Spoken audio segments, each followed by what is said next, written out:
can't do Americans. I need somebody with culture. I'm sorry. Whatever. You Americans, just y'all non-cultured ass. Y'all don't even say nothing. Go eat. Dirty Black American? Wait, what? Huh? I did. A dirty Black American. I sure did. Because that's what y'all are. My flag. I don't like this. Like, why are you telling me I have to do this because I'm black when it's been already pointed out that I'm Haitian? Why do I now have to submit to this idea of being black? That makes absolutely no sense to me. And that's what you don't get. A lot of people are... Black Americans came here on a slave boat for slavery in America. You know, and you black back on that slave boat to Africa and go look for which country in Africa you came from? Growing up, being raised to be very proud of being Haitian American, there was also for me, as there were for many other Caribbean people or just any other, I would say, immigrant individuals from immigrant populations, this, again, what I talked about, the racial distancing, don't be like the Black Americans. That was very common that you would hear that. And it's not surprising for me to hear other people talk about when they were growing up, this idea. I tell people there's a difference between being black and Haitian. Being Haitian is double black to me. Double black? Yes. It's more than black to me. Okay, what is that? Because let's just say Black American, to me, not that they aren't black enough, but they don't know their culture so much that they are in a whole pile by themselves. Oh, that's not true, man. Like, to me, culture-wise, meaning like Suma don't Black American, I'm not talking about African American, Suma don't Black American, where you from? Dimki Bolabduli from. But what do you mean Black American, African American? Black American people that were born Tennessee, Black American that were born in the United States, their parents too. Can't even speak their language. That's why I ain't gonna lie, like, I hate when people be like, "Oh, you're lucky," and stuff like that. Oh, I hate when I hate when people gripe and be like, "Oh," like, especially like, I feel like Americans, because I mean we in America, so Americans who have lines and lines and lines and lines of family here and they complaining, I'd be like, bro, I don't want to hear nothing you got to say. Right, bro. I ain't never met my y'all sat there and kept fucking up. Each generation, y'all just keep fucking up. Yeah. And don't figure out, okay, maybe I'm fucking up. Look, what's the right way to do this shit? Exactly. And then want to point the finger at the white man, be like, oh, the white man did it. No, fuck that. Figure out. Identify yourself as a color. It was always as a nationality. This is where we come from. This is who we are. I was always a Haitian. I was never a black. I was always a Haitian. A Jamaican was always a Jamaican. They were never a black Jamaican, you know? So 2014, when I moved to America to go to school, this is when I fill out a form and it says race. I didn't even know the word race had two different meanings until then. So I said race. It says black, white, Hispanic, Latino, Asian. And I told the lady, I said, I'm from Haiti. I'm Haitian.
TPS status will be ending for Haitians and Syrians.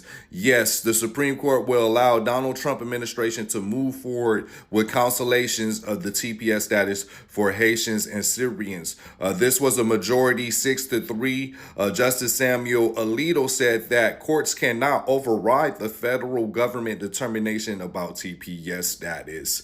So hundreds of thousands of Haitians will be losing their TPS status, and I want to say there's like 6,100 Syrians with TPS status. This decision was made today, Thursday. They will be moving forward with the cancellation TPS status for Haitians and Syrians. Let me know what y'all think about this decision in the comment section. But once again, they stated that, you know, they can't override the federal government decision on ending TPS status. And the Trump administration said it's temporary. Key words is temporary. That was their whole argument. So, okay. This is the time for all of us to raise our voices and to say this country is also our country, is also the country of our immigrants, because we are the one who built it. If you can enjoy. The cries of Dr. Gerald Gabot, the Haitian immigrant in charge of the Immigrant Family Services Institute.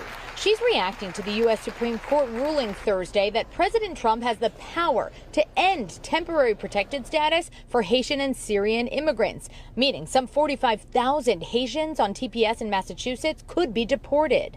What exactly am I going to say to those 100,000 children who were born here and whose parents are on CPS and can be at any time deported?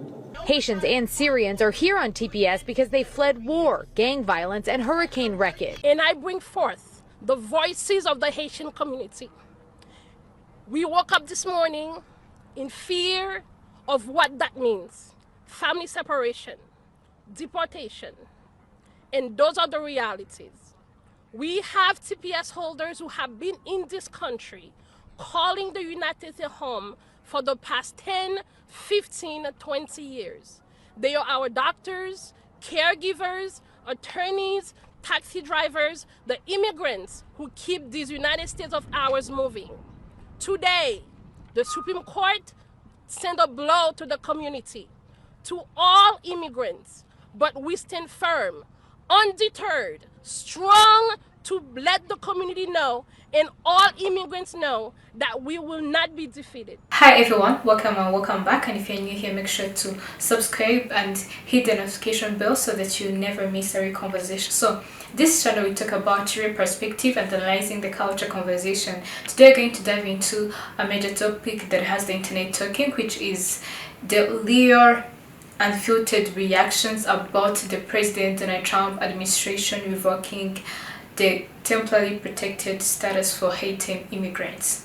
Well, temporary protected status has ended for a lot of immigrants in the United States. The key word in that was temporary. So it wasn't supposed to last forever. But I'm seeing a lot of immigrants who resemble me in color saying certain things like Black Americans aren't sticking up for them and we're supposed to be looking out for them. But I remember not too long ago, for many, many years and decades, y'all have always said, me no black. I know black. I know black. I'm not like black people.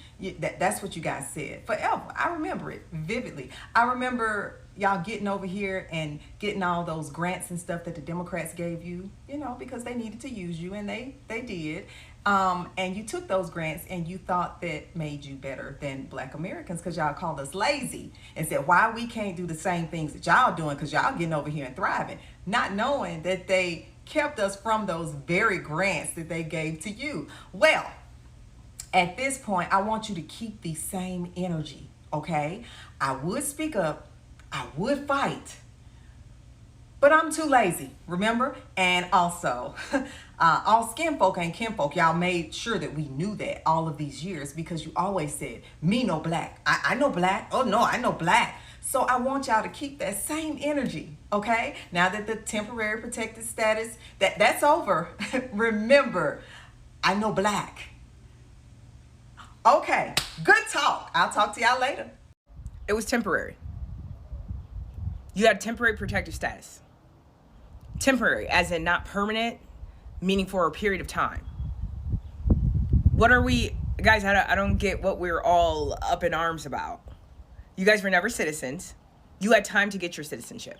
You had time to get your paperwork. You had time to get everything in order. And you didn't believe what the government told you. And that's on you. See, you thought that there was going to be some other law, something else that was passed to help you stay here, continue to benefit off our system. No, this administration stands on business. So with that being said, stop ostracizing Black Americans, because key word in Black Americans, we are actual citizens. This is our country. This is our land. And now you expect for us to stand up for you guys when the government was very clear that you had temporary status. 15 plus years. Oh, but I had kids and now what am I going to do? You had 15 years. And in that time, you can't tell me that your life is not better than it was? No, but remember also, you guys are so quick to make sure you differentiate yourself between I'm Haitian and I'm not Black American. No, I'm Haitian. I'm not Black. I'm Haitian. Well, good. Go back home and live in Haiti. And again, I just want to be clear. I have nothing against Haitian people. Nothing like that. But my problem is when you come to Black Americans and say that we need to fight hard for you, you guys are just leaving us out here and these white people are doing this to us and all that. No, no, no, no, no, no, no. Don't put us in that. We have nothing to do with that. We have nothing to do with you not reading your documentation and doing what you need to do to be a member of this society. That's on you. So maybe next time, read your paperwork. What a concept. Some of the Haitian nationals that have TPS, they have children that were born in Chile, they have children that were born in Brazil, they have children that were born in different countries, and they have children that were born in the United States. So when we're talking about separation, the separation is far more complicated than people are even speaking of, right? So what do? You're going to send a Brazilian, Chilean, American national to Haiti when that's not their country of origin? There's no passport for them to go to Haiti. So this is very, very complicated. We're looking at here. This was Del Rio, Texas in September of 2021 when we had about 15 to 20,000 Haitians cross the border illegally and just set up camp under the international bridge there. I was there. It's probably in the 4 years of border coverage, the craziest thing I ever saw. The thing about this is most of these people weren't coming from Haiti. Like I've posted all these pictures all along the riverbank. There were discarded passports, IDs, paperwork. Most of them had been living in Chile, Peru, and like Brazil. Haitian people after the earthquake. Yes, they were not coming directly from Haiti, but they got rid of all these documents and like these work permits from Chile because they didn't want U.S. authorities to know they had resettled in another country before coming here because it would hurt their possible asylum. They're having kids wherever they could benefit at the most. They were already settled in Chile, already settled in Brazil, but then they heard there's better opportunity. You get more free stuff, more benefits in the U.S. 2 years of rent-free. Furniture-filled apartments, houses, and townhomes. And when you run out of money, you could beg for more. Yeah, home base. Y'all remember a Haitian girl blew through $40,000, $5,000 a month and was begging Boston for more money because of that home base program and paid 2 years of your rent. I bet you they wasn't offering that in Brazil. I bet you they wasn't offering that in Chile. And then they just come to these borders and destroy all their paperwork so they could claim asylum. And then they could also get enrolled in TPS at the time because that was in 2021, 2022. You could apply for both. Yeah, at the same time. So yeah, put me on TPS status while I wait to see if my asylum is going to be approved or why it's pending. So yeah, I mean, these people, how Chris Brown say, they ain't loyal.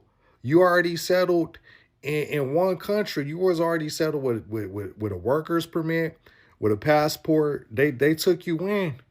And then as soon as the next biggest thing came along, they bounce. These ain't loyal. These ain't loyal. And they popping it everywhere.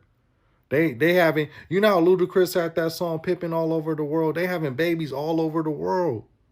Babies all over the world, y'all. Like, how do you supposed to feel any kind of, sympathy or empathy? What is the word? I don't know, because I'm not in that position, but is it empathy? I got to look it up. But for people that's just opportunists, that's all this is. You already had a good thing in Chile. You already had a good thing in Brazil. But you came over here to the United States thinking it was going to be better, but not paying attention to the word temporary. Temporary. But anyway. Immigrants did not build America. Slaves and their descendants, Black Americans, built America, like quite literally with their hands, okay? Let me explain to you the issue with Shabuzi's Grammy speech. Let me start by saying that immigrants have greatly enriched this country, okay? We would not be where we are without them. However, they did not build America. And I think this is such an important distinction to make during Black History Month, because the comment, immigrants built America, is rooted in the erasure of Black contribution, okay? Specifically, Black American contribution, however involuntary it was. I understand that Shabuzi was coming from a good place when he said that immigrants built this country, but historically and factually, it is incorrect, baby. Chattel slavery built this country, and it is important to recognize that. People don't want to talk about slavery, but the reality is that slavery in the cotton economy is what gave America its legs, baby. There would be no America without slavery. The enrichment that is immigration did not come until significantly after slavery, right? Slavery dates back to the 1600s, girl, okay? All the way until 1865, where we get the Emancipation Proclamation. And even after this point, there were some Black people who were still being held captive as slaves because they just didn't get the news yet, girl, okay? So when you think about that, how long slavery spanned, okay? And the fact that we get ushered into Reconstruction and Jim Crow, and slaves are now repurposed as sharecroppers, right? Or repurposed into roles in which they are only good for service. They are only good for, you know, functional positions that help prop up the country, not actual careers, not anything actually profitable. Like literally, Black people simply migrated from slavery into something else until we get into the civil rights era. For the people who think that we're arguing semantics, not only is this an important distinction to make so that we are recounting American history and Black history accurately, but also because the suppression of Black history, the erasure of Black history, okay, is what leads to the repetition of these atrocities, not on Black bodies, but onto others. And this idea that Black history and American history, when it repeats, that it's going to repeat with the same people, it does not.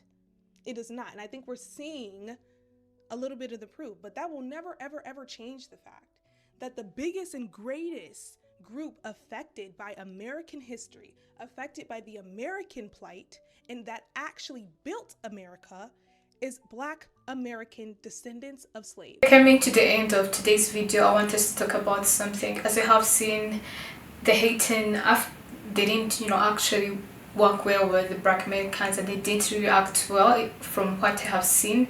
And obviously, if you find someone in their country, then you should show them some respect.